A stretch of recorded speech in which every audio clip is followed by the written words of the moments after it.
Sir C M sir C B ಐಯಿಂದ ಏನಾದ್ರು sir ತಗೋಗತ್ತಿ sir ಏನಾದ್ರು ಇದೇನು ಹೊಸದಲ್ಲಿದು ಸರ್ ಅಲ್ಲ ಎಂದು ಮೋದಿಯವರು ಅಧಿಕಾರಕ್ಕೆ ಬಂದಾರ ಇದನ್ನ ಮಾಡ್ಕೊತ ಬಂದಾರ. ಸೈಟ್ ಇದ್ದ ಆರೋಪ ಇತ್ತು, ವಾಪಸ್ ಕೊಟ್ಟಿದ್ದಾರೆ. ಮುಗಿದು ಅಲ್ಲಿ ಮುಕ್ತಾಯ ಮಾಡೋದು. ಏನು ತಗೋಗತ್ತಿ ಏನು ಸಿ ಬಿ ಐಯಿಂದ ತಗೋಗತ್ತಿನ ಅವಶ್ಯಕತೆ ನೋಡಿರಿ, ಎರಡು ಸಂಸ್ಥೆಗಳು ಇಲ್ಲಿ ಸಿ ಒ ಡಿ ಅವರು ಮಾಡಕತ್ತಾರೆ. ಸಿ ಬಿ ಐ ನಮ್ಮ ಕ್ಯಾಬಿನೆಟ್ನೊಳಗೆ ಮೀಟಿಂಗ್ ಮಾಡಿ ಸಿ ಬಿ ಐ ಹಸ್ತಕ್ಷೇಪ ಮಾಡೋಂಗಿಲ್ಲ ಅಂತ ನಿರ್ಣಯ ಆಗಿದೆ ಸರ್ಕಾರ, ಕರ್ನಾಟಕ ಸರ್ಕಾರ. ಮತ್ತೆ ಹಾಕಿದು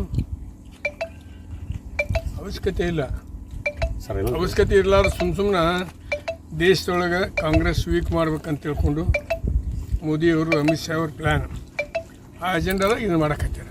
ಸರ್ ಸಿ ಎಮ್ ಪತ್ನಿಯವ್ರಿಗೂ ಇಡೀ ಸುಳಿವೆ ಅಂತ ಸರ್. ಸಿ ಎಮ್ ಪತ್ನಿಯವ್ರಿಗೆ ಸರ್ ಇಡೀ ಸುಳಿವೆ ಅಂತ ಹೈಕೋರ್ಟ್ ತಡೆ ಕೊಟ್ಟದಲ್ಲ,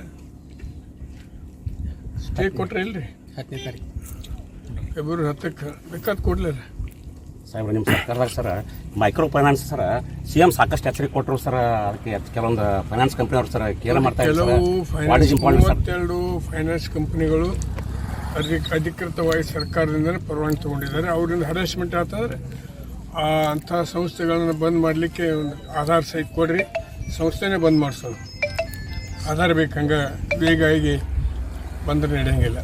ಉಳ್ಕಿದ್ದು ಏನೈತಿ ಇಲ್ಲಿಗೆಲ್ಲ ಆಗಿ ಏನು ಇದು ಮಾಡಕಂದ್ರೆ ಅದನ್ನು ಅಷ್ಟು ಸ್ಟಾಪ್ ಮಾಡ್ತಾರೆ. ಒಮ್ಮೆ ಅಲ್ಲಿ ಕರೆಂಟ್ ಅಲ್ಲ, ಬಟನ್ ಬಡ್ದು ಕೂಡಲೇ ಇಲ್ಲಿ ಕರೆಂಟ್ ಹತ್ತಕ್ಕೆ ಸರ್ಕಾರದ ಸಿ ಎಮ್ ಅವರು ಆದೇಶ ಮಾಡಿದ್ರು ಸಹಿತ ಅವೆಲ್ಲ ಒಂದು ಪ್ರೊಸೀಜರ್ ಇರ್ತೈತಲ್ಲ, ಪಾಸಾಗಿ ಬಂದು ಕಾನೂನು ಇದಾಗಿ ಆಮೇಲೆ ಈ ನೆಕ್ಸ್ಟ್ ಕ್ಯಾಬಿನೆಟ್ನೊಳಗೆ law minister H K Patil ಒಂದು ಕಾನೂನು ತರ್ತಾರೆ.